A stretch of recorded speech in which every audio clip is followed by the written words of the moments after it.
Hello friends, welcome again to my YouTube channel. तो सामने आप देख सकते हैं big daddy of all HVs यानी कि महिंद्रा इसको ये नाम देता है, तो कुछ सोच समझ के ही देता है। देख सकते हैं कितनी बड़ी और एकदम चौड़ी लग रही है। तो आज हम इसका यहाँ पे प्योर ओनरशिप रिव्यू करने वाले हैं कि यहाँ पे ओनर ने यहाँ पे इसको लगभग 1400 किलोमीटर चला ली है और उसमें ड्राइव एक्सपीरियंस कैसा रहा, उन्होंने क्या क्या एक्सपीरियंस किया, क्या क्या नेगेटिव वगैरह पूरा यहाँ पे इस वीडियो में कवर करने वाले हैं। तो वीडियो को पूरा ज़रूर देखना। और अब हम चलते हैं यहाँ पे इनके ओनर के पास। इनके ओनर भारत भाई, हेलो। तो आप कहाँ से हो वैसे? उदयपुर से। उदयपुर से। तो जयपुर मेरा बिजनेस है तो उसके सिलसिले में आ रहा अच्छा, उदयपुर के नंबर से लिया, लेकिन डिलीवरी जयपुर से ली या वहीं से? उदयपुर से ली। नंबर मैं जयपुर का लेना चाहता था पर डीलर ने अलाउ नहीं किया। वो बोल रहा था मैं टीआरसी पे आपको नहीं दूंगा, आप या तो गाड़ी कैंसिल कराओ या। अच्छा, वो कैंसिल करने के चक्कर में रहते हैं। हाँ, मैं कैंसिल करना नहीं चाहता था। मैंने उदयपुर का वो क्या है ना, कैंसिल हो जाती है, वो दूसरों को बेचते हैं हाई अमाउंट लेके। तो बाकी ऐसा कुछ था नहीं, सब जने जब दे सकते हैं, पर उन्होंने मना कर दिया कि हमारे केस ऑटोमोबाइल्स का वो है। कब लिया आपने इसकी डिलीवरी वैसे? 3 तारीख। कौन सा मॉडल है ये? ZX टॉप एंड वेरिएंट है, मैनुअल ट्रांसमिशन। 4x2। तो ऑटोमेटिक क्यों नहीं ली? ऑटोमेटिक लेने के पीछे नहीं लेने के पीछे 2 रीज़न थे। पहला तो ये कि 1.5 लाख रुपए वो उसका ज़्यादा चार्ज कर रहे थे। 1.5 लाख रुपए सिर्फ ऑटोमेटिक के लिए देना मुझे वर्थ नहीं लगा। सेकंड, माइलेज और पावर ड्रॉप भी रहता है क्योंकि वो ये टॉप कन्वर्टर। हाँ, वो तो ऑटोमेटिक में होगा। में दिक्कत करता है। इसमें भी कुछ दिक्कत है वैसे? फोर्थ गियर लगाने में आती है? नहीं, बिल्कुल नहीं आती। वो मैंने भी कुछ यूट्यूब चैनल वालों के पास में देखा था, वो बता रहे थे, लेकिन उस तरीके की जो प्रॉब्लम्स उन्होंने बताई वैसी कोई प्रॉब्लम मुझे अभी तक इसमें लगी नहीं। अच्छा, हाँ ठीक है, वो माइट भी ये हो सकता है कि नहीं अवेलेबल। वो तो आपने पहले दिन ही बुक करा दी होगी, अब मिल गई पहले। हाँ, मुझे डिलीवरी भी उन्होंने एज पर कमिटमेंट 26 तारीख का बोला था, पर मेरा मुहूर्त 3 तारीख का आया था, इसलिए मैंने नवरात्रि के पहले दिन ना लेके अष्टमी के दिन।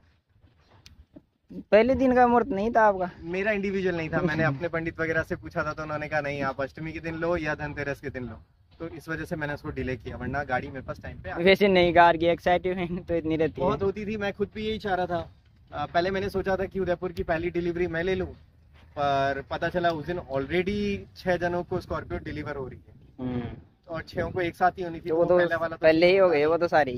जब डिले ही करना था तो फिर मैंने कहा एज पर एक्चुअल अपने मुहूर्त के हिसाब से लिया।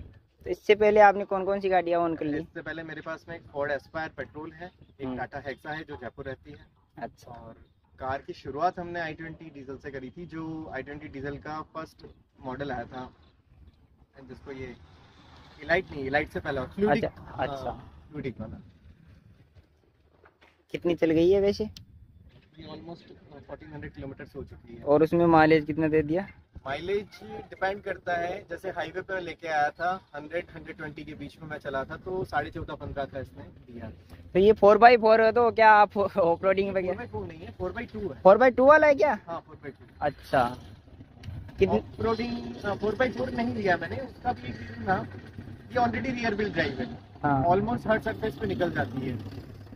लद्दाख वगैरह भी जाना है, हाँ एज ए टूरिस्ट पर्पज से मैं जाऊंगा तो कोई दिक्कत नहीं। आजकल तो लद्दाख में एल्टो भी चली जाती है। अब प्रॉपर कोई वैंडरलस्ट या और यूट्यूबर्स होते हैं वो जो अंदर जगह एक्सप्लोर करते हैं, उन लोगों को उसकी 4x4 की जरूरत पड़ती है। मेरी वैसी नीड नहीं, उनका तो वो कंटेंट होता है, तो उनको तो वो नई जगह एक्सप्लोर करने के लिए या कोर्स में चले जाते हैं, तो मेरा वैसा सीन है नहीं। और मेरी सबसे ज्यादा हाई रनिंग में रहती है, तो नहीं। कितने की पड़ गई है ये? डीलर ने मुझे ऑफर किया था 23,60,000 समथिंग कुछ। और क्योंकि हर चीज मैंने अपने एंड पे कराई इसको, तो मैंने काफी हद तक पैसा बचा लिया था। तो अपने एंड पर कैसे? अपने एंड पे जैसे मैंने इंश्योरेंस खुद से लिया, उनसे नहीं लिया। वो लोग मुझे 1 लाख का इंश्योरेंस सेल कर रहे थे और मैंने इंश्योरेंस खुद से करवाया, तो मुझे 60,000 का वो मैंने पैसा बचा लिया। इसके बाद में एसेसरीज मैंने बहुत नॉमिनल ली और उसमें भी उनसे अच्छा खासा डिस्काउंट ऑफर करवाया था, तो 10% मुझे एसेसरीज में भी उन्होंने। आरटीओ तो उनसे ही करवाया होगा? आरटीओ तो कहीं से भी कराओ सेम चार्ज। हाँ, सेम ही चार्ज, फर्क नहीं पड़ता। तो मुझे दैट टाइम 23,10 की पड़ी। बाकी मेरे साथ की जितनी भी डिलीवरी थी उनको किसी को 23,60 की पड़ी, किसी को 24 की भी पड़ी एज पर। तो आपने लगभग 40,000 तो इंश्योरेंस में बचा लिए? 40,000 इंश्योरेंस में बचा लिए, 10% मैंने एसेसरीज में बचाया। अब एसेसरीज भी इन्होंने ऑलरेडी टॉप एंड वेरिएंट है, बहुत ज्यादा कुछ होता नहीं है एसेसरीज के नाम पे। हाँ, कुछ अननेसेसरी को क्रोम वोम लगाने का कोई सेंस नहीं था। मैंने नॉमिनल डार्क गाड़ी में अच्छा भी नहीं लगता ज्यादा। मिनिमलिस्टिक सी चीज़ें ली थी उसमें, पर वो अभी लगी नहीं क्योंकि अवेलेबल नहीं थी उस टाइम पे मैंने उनको कर रखा है, जब अवेलेबल होगी तब वो लगेगी। तो हाईवे पे और सिटी में माइलेज वगैरह? हाईवे और सिटी के माइलेज में फ़र्क है। जब बम्पर टू बम्पर जा रहे हैं तो MID में 12 दिखा रहा है ये, 12। और अगर रेगुलर चलता हुआ सा ट्रैफिक है और आपकी गाड़ी स्पीड 40 के लमसम है तो ये 15 प्लस भी बता दें। मतलब बम्पर टू बम्पर में 12 दिखाता है? बम्पर टू बम्पर में 12। तो ये तो एक्चुअल टेस्ट करने पर ही पता लगेगा वैसे। टैंक टू टैंक हो सकता है कुछ अलग हो, पर मेरे हिसाब से माइलेज ज़्यादा नहीं। BS6 की कोई भी गाड़ी 2000 सीसी से ऊपर वाली माइलेज दे नहीं रही है। हाँ वो भी सही है, इंजन भी तो कितना बड़ा दे दिया। इंजन बड़ा कर दिया, पावर बढ़ा दी इन्होंने। और इसकी डिलीवरी एक्सपीरियंस? डिलीवरी एक्सपीरियंस बहुत अच्छा था। उन्होंने मुझे फ़ोन करके पूछा था कि आपको किस तरीके का क्या चाहिए, शोरूम के अंदर वाली चाहिए, अलग से आपको कैनोपी लगा के दें, कोई आपकी एडिशनल डिमांड हो, कुछ भी चीज़ हो, वो फुलफिल करने के लिए रेडी थे। तो ऐसा मेरी कोई डिमांड नहीं थी, बट हाँ मेरा फ्रेंड सर्कल काफ़ी बड़ा गया था लेने के लिए, सब एक्साइटेड थे, तो हमने अलग से कैनोपी लगवा के उसको डिलीवरी मिल गया था। अच्छा, तो डिलीवरी एक्सपीरियंस बढ़िया था वैसे? डिलीवरी एक्सपीरियंस बहुत अच्छा। और सर्विस वगैरह एक हो गई शायद इसकी? एक मेरी सर्विस हो चुकी है, वो जब मैं इन रूट जयपुर था तो 1000 किलोमीटर हो चुके थे मेरे। तो जयपुर में करवाई? हाँ जयपुर में कराई, यहाँ भाखरोटा में कल्याण मोटर्स से। वो एक्सपीरियंस कैसा रहा? वो भी अच्छा था। उसमें उन्होंने भी मेरी सुन ली थी। मैंने रास्ते में उनको फ़ोन कर दिया था कि मैं जयपुर आ रहा हूँ और मेरे किलोमीटर्स 1000 से ऊपर होने वाले हैं, आप मुझे सर्विस की ज़रूरत है, और फर्स्ट जनरल चेकअप ही होता है और टाइम लिमिटेशन मेरे साथ में थी, तो उन्होंने पहले मुझे प्रायोरिटी दी और विदिन 1 आवर मुझे सब क्लीन अप करके 1 आवर। वैसे महिंद्रा और टाटा में ऐसा बोलते हैं कि सर्विस में प्रॉब्लम करते हैं। एग्जैक्टली, मुझे भी ये डर है। और महिंद्रा के साथ मेरा इससे पहले मेरे पास टाटा था, उसमें ग्रेस ऑफ गॉड मुझे आज तक कभी कोई दिक्कत नहीं है इन टर्म्स ऑफ सर्विस। और इसको लेके भी सब मैंने सबसे सुना है, तो देखते हैं आगे क्या होता है। अभी पहली सर्विस उन्होंने बहुत अच्छे से जब कन्फर्म। इसका कंफर्ट कैसा है वैसे? कंफर्ट बहुत अच्छा है, टू बी ऑनेस्ट। मैंने ऑलमोस्ट सारी गाड़ियां चला के देखी थी और कंफर्ट के मामले में अभी तक मेरे भी जिन दोस्तों ने इसको चलाई करी, सब इससे बहुत ज़्यादा सेटिस्फाइड है। कंफर्ट, सस्पेंशन बहुत अच्छा है, ऐसा लग नहीं रहा है ये सिर्फ नाम स्कॉर्पियो दिया हुआ है, बाकी स्कॉर्पियो जैसा इसमें कुछ भी नहीं, सब एक नया प्रोडक्ट। हाँ, न्यू पूरी न्यू कर दी है इसको, इसीलिए नाम दिया था। अगर ये स्कॉर्पियो नाम नहीं देते ना फिर भी चल जाती। महिंद्रा की तो आजकल जो भी गाड़ी आ रही है एकदम चल रही है। हाँ। बुकिंग से एकदम, अब तो जैसे कि ये 25,000 को मिल गई, अब तो 1 साल 1.5 साल ऐसे। 25,000 में भी जिन पहले 25,000 कस्टमर ने टॉप एंड से नीचे वाले बुक कराए थे, उनको तो अभी भी 6 महीने 8 महीने की बुक। हाँ, नीचे वाले को तो सबको लेट मिलेगी, बिल्कुल ही लेट मिलेगी। और अब शायद प्राइसेस भी बढ़ चुके हैं। और इसके लाइट्स वगैरह रिस्पांस का थ्रो बहुत अच्छा है नाइट, हमें दिक्कत नहीं है। जैसे अभी तक मेरी जितनी भी गाड़ियां थी तो सब में या तो मुझे लाइट अपग्रेड करानी पड़ती थी, पर इसमें बाय डिफॉल्ट ही बहुत अच्छी है, तो वो दिक्कत नहीं है। इसका राइट का सबसे अच्छा कॉर्निंग लाइट का फीचर लगता है, जब अंधेरे में मोड़ते हैं तो साइड वाली जल जाती है वो। अच्छा, वो वैसे आजकल छोटी गाड़ियों में भी आती है। हाँ, पर मतलब जो हमारे पास में स्टीयरिंग के हिसाब से तो ये बहुत कंफर्ट वाला फीचर रहता है। हाँ, महिंद्रा भी लेट देना स्टार्ट कर रहा है इसके। जैसे कि अभी आपने इतना चला दिया, तो अब इसके मिसिंग फीचर्स या कुछ नेगेटिव जो आपको लगते हो कि ये होना चाहिए था? नेगेटिव फीचर वैसे मुझे सिर्फ वो ही लगा था।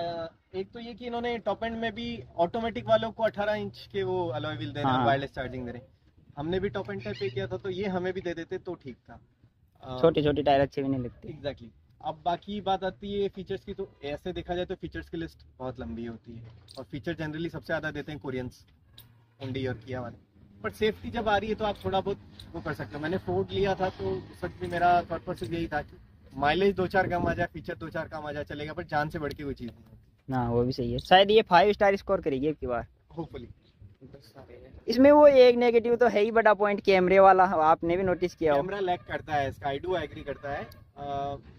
वो आगे और पीछे वाला, मतलब ये कि अगर कैमरे के भरोसे रहोगे तब तक गाड़ी हट जाएगी, लेकिन इसके सेंसर बहुत एक्यूरेट काम कर रहे हैं। हाँ, तो सेंसर से काम चल जाता है। और मुझे लगता है जैसे XUV 700 में उन्होंने सॉफ्टवेयर अपडेट के बाद उसको सही कर दिया था, तो ये भी सही। हाँ, शायद हो सकता है। अब बात होती है फिर कैमरा क्लियरिटी है, उसकी बात करें तो मैंने सफारी भी चलाई थी, उसके अंदर भी ऑलमोस्ट इसी लेवल का एक था। इससे थोड़ा सा बेटर हो सकता है, लेकिन उतना नहीं है कि आप उस पर डिपेंड रह सकते। हाँ, वो भी सही है। इस वजह से तो आपने निकलवाते जैसे कि इसमें ग्रेफिन कोटिंग करवा दी? ग्राफिन कोटिंग कराएंगे। उधर छाया में आ जाओ आप तो धूप में।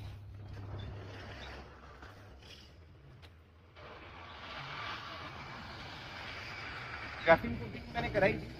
हाँ, ये मेरी पहली गाड़ी है जिसपे मैंने कोटिंग वगैरह पे गया हूँ। आज से पहले मैं कभी किसी उस पे गया नहीं, पर आज से पहले मेरे पास सारी गाड़ी या तो व्हाइट या सिल्वर हुआ करती थी। उनमें जरूरत भी नहीं होती व्हाइट, जरूरत भी नहीं होती है। और व्हाइट पे जनरली कुछ भी आप कराते हो ज़्यादा चलता भी नहीं। दूसरा मेरा पर्सनली एक्सपीरियंस ये रहा है कि गाड़ी अड़ेगी टच होने में ज़्यादा टाइम नहीं लगता है। स्क्रैच जो डीप लगते हैं वो लगते ही लगते हैं। अब उसमें आप कोई सी भी PPF करा लो या कुछ भी करा लो, वो उसको नहीं बचा पाएगी। तो ज्यादा खर्चा करने का कोई सेंस नहीं। इसकी की दोनों दे दी क्या? नहीं, अभी नहीं, 6 महीने बाद एक ही दी ना, वो सबको एक ही दे रहे हैं। सेंसर की कमी की वजह से। हाँ, वो सेमीकंडक्टर कम हो रहा है ना अभी।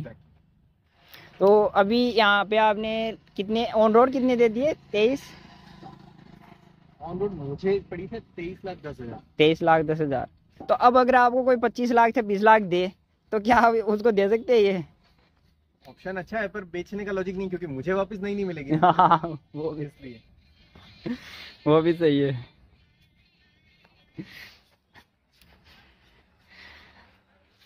तो अभी आपने सुना है यहाँ पे स्कॉर्पियो एन के ओनर से कि उनका एक्सपीरियंस कैसा है। अभी यहाँ पे ये चल चुकी है लगभग 1400 किलोमीटर के लगभग, और इतने में इतना ही, अभी कुछ ज़्यादा एक्सपीरियंस तो नहीं होता है।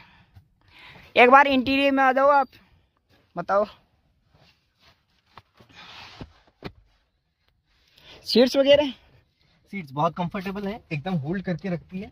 और चूंकि मेरा थोड़ा सिडान का प्यार ज़्यादा है, तो मुझे एक चीज़ लगती है दिक्कत, या फिर ये हो सकता है मेरी हाइट भी कम है, तो बीच में से थोड़ी सी बाहर से निकली हुई है, तो उस टाइम पे मैं पूरा टच नहीं हो पाता हूँ गाड़ी चलाते वक्त, स्पेशली थोड़ा सा आगे से रहना पड़ता है। वो इधर एक तकिया लगवा लोगे तो सही हो जाएगा। वो ही प्लान करना पड़ेगा इसके लिए। और तो इसका थर्ड रो तो कुछ काम का नहीं है। एग्री, मैंने थर्ड रो में देखा था, या तो सिर्फ, हाँ, इसका थर्ड रो काम में हो सकता था अगर ये सिर्फ इसको स्लाइड करने का ऑप्शन दे दे, क्योंकि जो भी यहाँ बैठ रहा है यहाँ पे स्पेस ऑलरेडी बहुत ज्यादा मिल रही है। और इसको रिक्लाइन करने का ऑप्शन भी नहीं दे रहे। रिक्लाइन वो पीछे तो हो रहा है, ये वाला रिक्लाइन होता ये है, होता है 2-3 स्टेप में होता है क्या, या वैसे ही? आप किस तरीके से, ऐसे पीछे रिक्लाइन की बात नहीं, सीट थोड़ी पीछे आगे पीछे थोड़ी होती है। ये होती है, बस ये अगर स्लाइड होके हल्का सा आगे आ जाता है जैसे सफारी में होता है, तो पीछे वाले रो को बहुत ज्यादा स्पेस मिल जाती। पीछे वाला किसी भी कार में वैसे 7 सीटर में कुछ भी काम का नहीं रहता।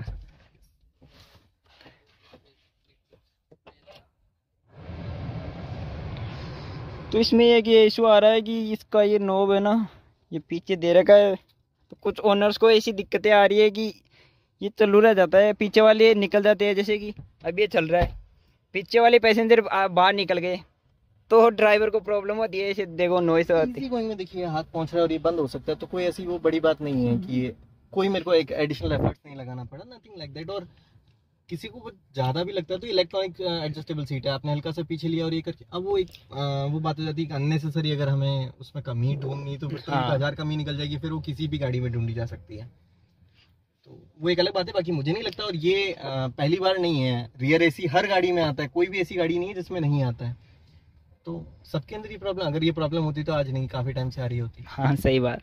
वायरलेस एंड्रॉइड ऑटो अभी वर्किंग में है, एप्पल कारप्ले अभी नहीं आया है, वो शायद अपडेट में आएगा वो। तो शुरुआत में दे देते अपडेट का क्या चक्कर है? लाइसेंस वर्जन का कोई इशू चलता है, लाइसेंसिंग लेनी पड़ती है, तो वो आ जाएगी। एक्सेसन में भी लेट आया था, तो इसमें भी आ जाएगा। चलो वो तो आ जाएगा। इनफैक्ट जहाँ तक मैंने सुना है अभी जो स्कॉर्पियो क्लासिक आ रही है उसके अंदर भी ये फीचर दे दिया है इन्होंने, S11 जो उसका टॉप, हाँ वो न्यू आया है उसमें, शायद उसको भी थोड़ा अपडेट करके बढ़िया बना दिया है। एक इसका टायर डायरेक्शन का फीचर मुझे बहुत अच्छा लगा, जब खड़ी हुई गाड़ी में आप आके बैठते हो तो एटलीस्ट वो बताता है कि किस एंगल। हाँ ये सही है, क्योंकि हमको बाहर मुंह निकाल के देखना पड़ता है। ये फीचर बढ़िया है वैसे। तो ये था यहाँ पे स्कॉर्पियो एन के ओनर का रिव्यू। इनको यहाँ पे कार में अभी तक कोई भी दिक्कत वगैरह नहीं आई है और कोई भी नेगेटिव नहीं लग रहा है, और अभी इन्होंने लगभग 1400 किलोमीटर चला दिए। अभी ज़्यादा चलाएंगे तो और एक्सपीरियंस होगा, फिर बाद में और रिव्यू लेंगे इनका जरूर। हाँ, कुछ चीज़ मैं बता सकता हूँ जो ये चेंज कर सकते हैं, सुधार सकते हैं, वो एक अच्छी बात भी है। जैसे इसके ड्राइव मोड्स दे रखे हैं, तो इसके अंदर आप उधर स्क्रीन पे दिखाएंगे जरा, जिप जैप जूम, तो बाय डिफॉल्ट हमेशा ये जैप में ही रहता है। आपको हर बार अगर उस पे लेना है तो अच्छा, जो लास्ट में क्या वो सेटिंग रहती तो सेटिंग रहती, तो इसमें क्या होता है, ठीक है आप स्पोर्ट्स मोड बहुत कम लगाते हो, लेकिन अगर सिटी मोड लगाना है तो सिटी मोड पे लगा के, इको मोड जो आपका जिप होता है उस पे रहे। नॉर्मल वही रहना चाहिए क्योंकि ज्यादा लोग वही चलाते हैं। हाँ, पर ये मैंने वो भी, इससे माइलेज में फर्क पड़ता है। माइलेज में फर्क तो पड़ता ही है, लेकिन माइलेज से ज्यादा फर्क, पावर बहुत ज्यादा ड्रॉप हो जाती है, तो एक चलाने में मजा भी नहीं आता सिटी मोड को। अच्छा। हो सकता है ये सोच के दिया हो। काफी लोगों ने मुझे ये भी बोला था कि इतनी महंगी गाड़ी में ऑटोमेटेड नहीं दे रखा है, या यूट्यूब पे भी इसकी, पर मैंने हाईवेज और इन पे एक्सपीरियंस करके देखा, ये गाड़ी इतनी ऊंची है कि किसी के रिफ्लेक्शन आते भी नहीं है इसमें। वो तो कुछ ज्यादा खास है भी नहीं, लेकिन एक नेगेटिव पॉइंट तो निकल के आता ही है ये। वो मैं कह रहा हूँ ना कि इंटेंशनली अगर हमें नेगेटिव निकालना ही है तो फिर तो ये जगुआर लैंड रोवर में भी निकल जाएगा। हाँ वो तो वैसे भी सही है। वैसे हमारा यूट्यूबर का काम यही है, नेगेटिव निकालना, पॉजिटिव निकालना। अच्छी चीज़ है, कंपनियों को भी इसमें चीज़ों को सुधारने का मौका मिलता है, ये मिलता है। पर एक दूसरे पॉइंट ऑफ व्यू पे देखा जाए तो इतनी एक्सपेंसिव गाड़ी पे जाते हुए जब कंपनी बना रही होती तो हर चीज़ देना उनके लिए पॉसिबल भी नहीं हो पाता है। कुछ किसी ना किसी चीज़ के साथ, तो अगर ये बहुत ज़्यादा फीचर्स दे देंगे तो उनको सेफ्टी को लेकर कॉम्प्रोमाइज़ करना पड़ेगा, और मुझे लगता है वो सेफ्टी के कॉम्प्रोमाइज़ से तो अच्छा है फीचर के साथ कॉम्प्रोमाइज़ कर लिया जाए। सही बात है, जरूरी फीचर्स तो है ही। हाँ, और हम कस्टमर हैं, हमारे पास में एक वाइड रेंज ऑफ बजट होता है सबके पास। किसी का 10 लाख का बजट है, किसी का 20 का, किसी का 50 का, तो कस्टमर उसी हिसाब से चीज़ों में जाएगा। अब हम फीचर्स की बात करते हैं, लोग 60 लाख की फॉर्च्यूनर हो रही है आज भी। हाँ, उसमें तो इससे भी कम है, इससे भी कम है।